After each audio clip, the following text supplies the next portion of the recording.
हर हर महादेव। नमस्कार मित्रों, स्वागत है आपका। एक बार माता पार्वती भगवान शिव के पास आती है और कहती है, हे प्राणनाथ, आज मैं कलयुग में देख रही हूँ कि स्त्री का शोषण हर जगह पर किया जा रहा है। कोई भी स्त्री किसी भी समय या किसी भी जगह पर सुरक्षित महसूस नहीं कर पा रही है।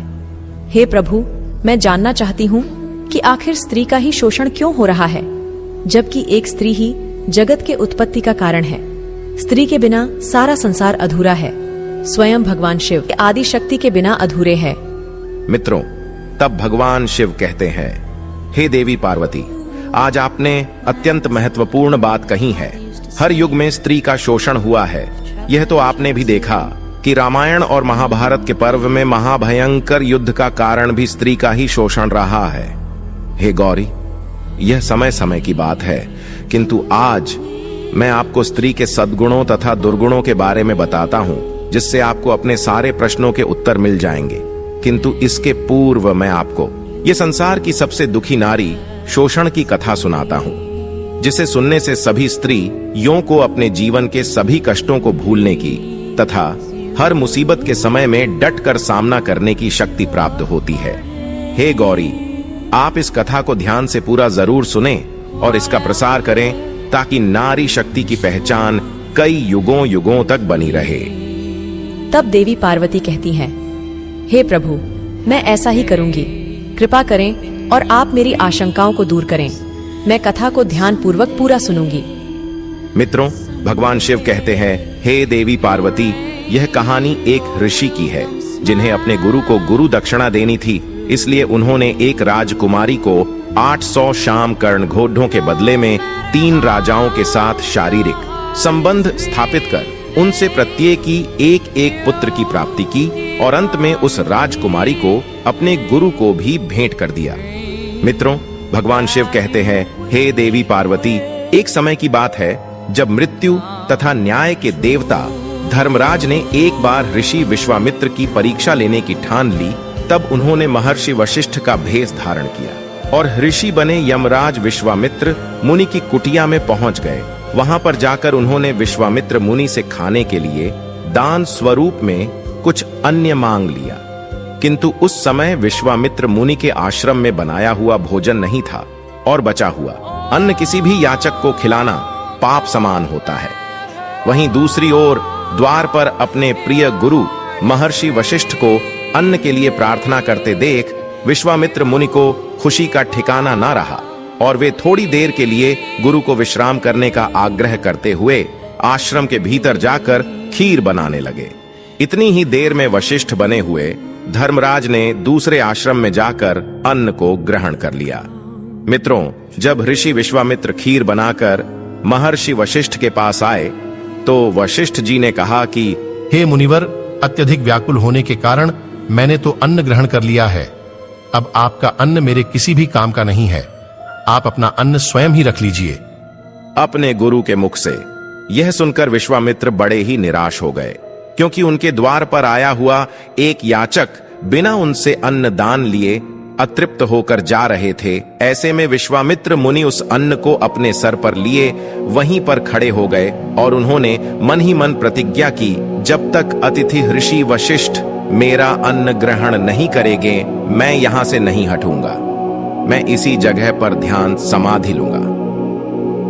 मित्रों, इस तरह विश्वामित्र को सर पर अन्न रखकर खड़े हुए बहुत समय बीत गया। उनके आसपास घास, पेड़ पौधे उगने लगे तथा उनके शरीर पर चींटियों ने बाबरी बनानी प्रारंभ कर दी।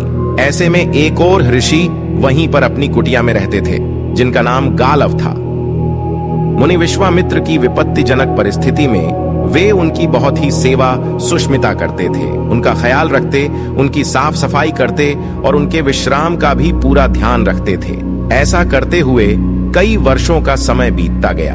जब धर्मराज ने देखा कि विश्वामित्र मुनि अपने जिद पर अड़ रहे हैं और उनकी परीक्षा का समय भी बीत चुका है, तो वे पुनः वशिष्ठ के रूप में वहां पर आए और मुनि विश्वामित्र से उनके अन्न को भिक्षा में मांग लिया। मित्रों, विश्वामित्र मुनि की तपस्या का ही प्रभाव था कि उनके सर पर रखा हुआ अन्न इतने समय के बाद भी तुरंत पके हुए अन्न की भांति ताजा था। वशिष्ठ रूपी धर्मराज ने उस अन्न को ग्रहण किया और विश्वामित्र मुनि अपनी प्रतिज्ञा से बाहर निकले।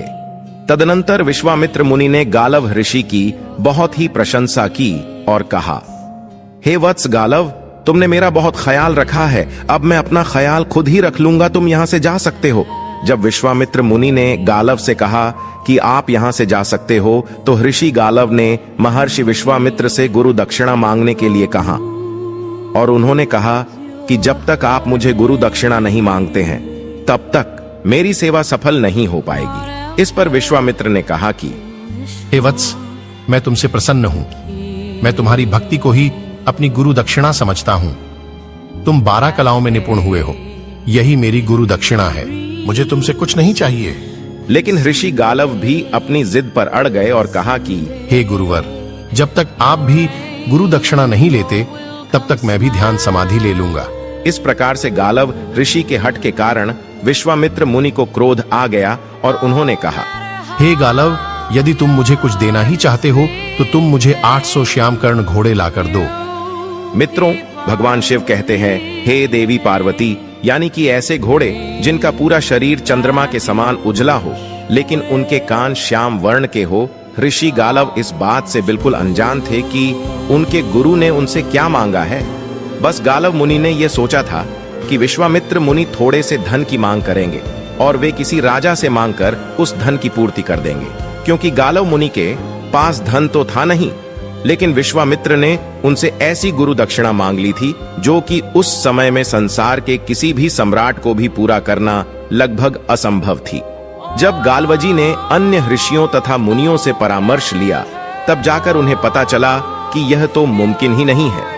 800 श्याम कर्ण घोड़े इकट्ठा कर महर्षि विश्वामित्र को दान में दे दिया जाए। इसीलिए ऋषि गालव चिंता में पड़ गए और उन्होंने भगवान विष्णु की पूजा अर्चना की। तब भगवान विष्णु उनकी पूजा अर्चना से प्रसन्न होकर प्रकट हो गए, किंतु जब उन्होंने अपने गुरु दक्षिणा के बारे में श्री हरि को बताया, तब भगवान श्री हरि ने अपनी असमर्थता दर्शाते हुए कहा, हे मुनि गालव, आपके इस कार्य में मैं किसी भी प्रकार की सहायता नहीं कर सकता हूं, क्योंकि यह सभी घोड़े जब स्वर्ग से धरती लोक पर आए थे तब उन पर देवताओं का अधिकार था, किंतु समय के अनुसार वे सभी अब विविध राजाओं के अधिकार में जीवन व्यापन कर रहे हैं। इसलिए आपको स्वयं ही उन घोड़ों की प्राप्ति के लिए पृथ्वी भ्रमण करनी चाहिए। इस कार्य में मेरे प्रिय वाहन पक्षीराज गरुड़ आपकी सहायता करेंगे। ऐसा कहकर भगवान श्री हरि अंतर्ध्यान हो गए। मित्रों, भगवान शिव कहते हैं, हे देवी पार्वती, गरुड़ देव ने गालव ऋषि के पास आकर उनसे उनके मन के संताप का कारण पूछा। तब गालव ऋषि ने प्रारंभ से लेकर अंत तक अपनी सारी कथा गरुड़ देवता को सुना दी। तब गालव ऋषि के दुख को सुनकर गरुड़ देवता ने कहा, हे विप्रवर, मैं आपको चारों दिशाओं का संपूर्ण रहस्य बताता हूँ। उसके बाद आप मुझे जहाँ कहेंगे मैं आपको वहां पहुंचा दूंगा और आप अपने मनोवांछित फल की प्राप्ति कर लीजिए। इसके बाद गरुड़ देवता ने पूर्व, पश्चिम, उत्तर और दक्षिण के संपूर्ण रहस्य गालव ऋषि को बताएं। यह सब सुनने के बाद गालव ऋषि ने पूर्व दिशा में जाने का निश्चय किया और वे गरुड़ देव की पीठ पर बैठकर पूर्व दिशा की ओर निकल पड़े। मित्रों, भगवान शिव कहते हैं, हे देवी पार्वती, गरुड़ अपने वेग में इतनी अधिक थे कि उनके पीठ पर बैठे हुए गालव ऋषि के शरीर में आग लगने लगी। तभी उन्होंने गरुड़ से प्रार्थना की और जीवन हो सकती हे है। पक्षीराज, आपको पता होना चाहिए, कृपया आप अपने वेग को कम करें, नहीं तो मैं जलकर तड़प कर मर जाऊंगा पाया है। और आप पर ब्रह्म हत्या का पाप लगेगा। एक्सोप्लैनेट वह प्लेनेट होता है। इतना सुनकर गरुड़ देव वहीं एक पर्वत पर विश्राम करने के लिए उतर गए, जिसका नाम वृषभ पर्वत था।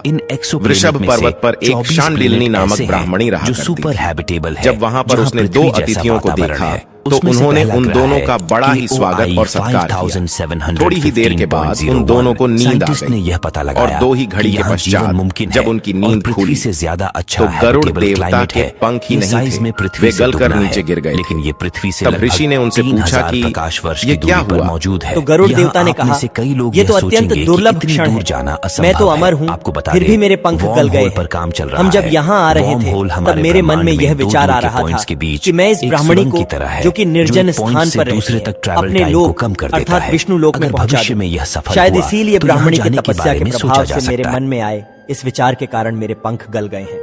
तब ब्राह्मणी ने कहा कि तुम सही कहते हो, ये मेरा स्थान है और जो कि तुमने मुझे बिना पूछे ही यहाँ से हटाने का विचार किया था।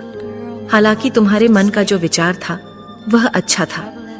तुम मुझे विष्णु लोक प्रदान करना चाहते थे, लेकिन फिर भी तुमने मेरी इच्छा का सम्मान नहीं किया, मुझे नहीं पूछा, इसलिए तुम्हारे पंख गल गए। हे गरुड़ा, यह बात हमेशा याद रखो कि स्त्री के मन की बात जाने बिना कभी भी उनके हित या अहित के निर्णय नहीं लेना चाहिए। जो पुरुष स्त्री का सम्मान करते हैं वे सदैव स्त्री के हृदय में वास करते हैं। अब मैं तुम्हारे पंखों को वापस तुम्हें प्रदान करती हूँ। तुम दोनों राजा याति के पास जाओ, वह तुम्हारी मनोकामना की पूर्ति जरूर कर सकते हैं। वहीं आज इस संसार में योग्य सम्राट है। ब्राह्मणी की बात सुनकर और गरुड़ अपने पंख को वापस प्राप्त कर गालव ऋषि के साथ ययाति के पास गए। राजा ययाति ने उन दोनों की खूब सेवा की और उनसे उनके आने का कारण पूछा। तब गरुड़ ने बताया कि यह गालव ऋषि है जो अपने गुरु भक्ति के लिए बड़े प्रसिद्ध है, लेकिन इनके हट के कारण इनके गुरु वशिष्ठ ने ऐसी गुरु दक्षिणा मांग ली है जो पूरी करने में ये असमर्थ है। लेकिन इस पृथ्वी पर आपसे बड़ा कोई सम्राट नहीं है। अगर आप चाहते हैं तो गालव ऋषि अपने गुरु दक्षिणा को अवश्य पूरी करेंगे। तब ययाति ने उनसे गुरु दक्षिणा के बारे में पूछा। इस पर गरुड़ देवता ने बताया कि गलव ऋषि को 800 श्याम कर्ण घोड़े चाहिए। तब ययाति ने कहा कि मैं यह देने में असमर्थ हूं, लेकिन मेरी एक कन्या है माधवी, उसे यह वरदान मिला था कि उसकी कोख से 4 यशस्वी चक्रवर्ती सम्राट उत्पन्न होंगे जो कि विश्व विजेते होंगे। इसके बावजूद भी उसका कौमार्य सुरक्षित रहेगा, यानी वह सुंदर कुमारी कन्या बनी रहेगी। राजा ययाति ने गालव मुनि से कहा, आप दैवीय गुणों वाली मेरी इस बेटी के बदले अन्य राजाओं से अपनी दक्षिणा के लिए घोड़े पा सकते हैं। ऐसी गुणवान कन्या के लिए राजा ने अपना राजपाट छोड़ दें। तो घोड़े क्या चीज हैं? बाद में गुरु दक्षिणा पूरी हो जाने पर मेरी बेटी को वापस मेरे यहाँ छोड़ जाएं। अब ययाति ने कहा, हे गरुड़ा, मैं गालव ऋषि को अपनी यह कन्या जिसका नाम माधवी है उसे प्रदान करता हूँ, और गालव ऋषि उसे ले जाकर किसी भी ऐसे राजा को दान में दे दें जिसके पास 800 श्याम कर्ण घोड़े हों, तो यह अपने गुरु दक्षिणा को पूरी कर सकते हैं। मित्रों, भगवान शिव कहते हैं, हे देवी पार्वती, गालव ऋषि को भी यह बात पसंद आ गई और उन्होंने ययाति से उनकी पुत्री माधवी को ले लिया। माधवी को अपने साथ लेकर गालव ऋषि अयोध्या के राजा हरियश्व के पास गए और वहां पर जाकर उन्होंने उनसे कहा कि हे राजन, तुम इस स्त्री को अपने पास रखो और मुझे इसके बदले में 800 श्याम कर्ण घोड़े दे दो। मैं अपने गुरु दक्षिणा को पूरी करना चाहता हूं। इस पर हरियश्व ने कहा कि यह कन्या बहुत ही सुंदर, गुणवान, चरित्रवान तथा साक्षात देवी लक्ष्मी के समान स्त्री है। इसमें वह सभी गुण हैं जो एक सौभाग्यशाली कन्या में होने चाहिए। हे ब्राह्मण, इस कन्या के 6 अंग जो ऊंचे होने चाहिए, 2 नितंब, 2 जांघें, ललाट और नासिका, यह 6 अंग ऊंचे हैं। 5 अंग जो सूक्ष्म होने चाहिए, उंगलियों के पर्व, केश, रोम, नाखून और त्वचा, यह 5 अंग सूक्ष्म है तथा इसके 5 अंग रक्त वर्ण के हैं जो हथेली, पैरों के तलवे, दक्षिण नेत्र प्रांत एवं वामन नेत्र प्रांत और नखे, ये 5 अंग रक्त वर्ण के हैं। 3 अंग जो गंभीर होने चाहिए, स्वर, अंतकरण तथा नाभि, यह 3 अंग गंभीर कहे जा सकते हैं। हे मुनिवर, मैं इस कन्या को अवश्य ही प्राप्त करना चाहूंगा, लेकिन हे ब्राह्मण, मेरे साथ समस्या यह है कि मेरे पास केवल 200 श्याम कर्ण घोड़े ही हैं। मैं आपको 800 घोड़े नहीं प्रदान कर सकता हूं। गालव ऋषि यह सुनकर चिंतित हो गए। तब माधवी ने ऋषि से कहा कि आपको मेरे पिता ने मुझको दान दिया है, इसीलिए मेरा कर्तव्य है कि मैं आपके गुरु दक्षिणा के शर्त को पूरी कर सकूं। हे ऋषि, आप मुझे इस राजा को देकर 200 श्याम कर्ण घोड़े प्राप्त कर लीजिए। जब मैं इस राजा के साथ रहते हुए एक पुत्र को उत्पन्न कर लूंगी तो वापस महर्षि के आशीर्वाद से मैं कौमारी कन्या हो जाऊंगी। फिर आप राजा से मुझे ले लेना और अन्य किसी दूसरे राजा को सौंप देना, जिसके बाद बाकी बचे हुए अन्य श्याम कर्ण घोड़े हो। मित्रों, भगवान शिव कहते हैं, हे देवी पार्वती, इसके बाद गालव ऋषि ने राजा हरियश्व को यह शर्त बताई और राजा हरियश्व को यह शर्त मंजूर हो गई तथा उन्होंने माधवी को 200 घोड़ों के बदले में स्वीकार कर लिया और इस प्रकार बहुत काल तक उसके साथ रमण करते हुए उन्होंने माधवी से एक पुत्र को उत्पन्न किया जिसका नाम वासुमना था। पुत्र के उत्पन्न होते ही माधवी पुनः कौमारी कन्या बन गई और गालव ऋषि उसे लेकर काशी के राजा दिवोंदास के पास गए। दिवोंदास ने भी ऐसी ही बातें कहीं और उसने भी 200 श्याम कर्ण घोड़ों के बदले माधवी को अपने पास रखा, उसके साथ संभोग किया और उससे प्रतर्दन नामक पुत्र उत्पन्न किया।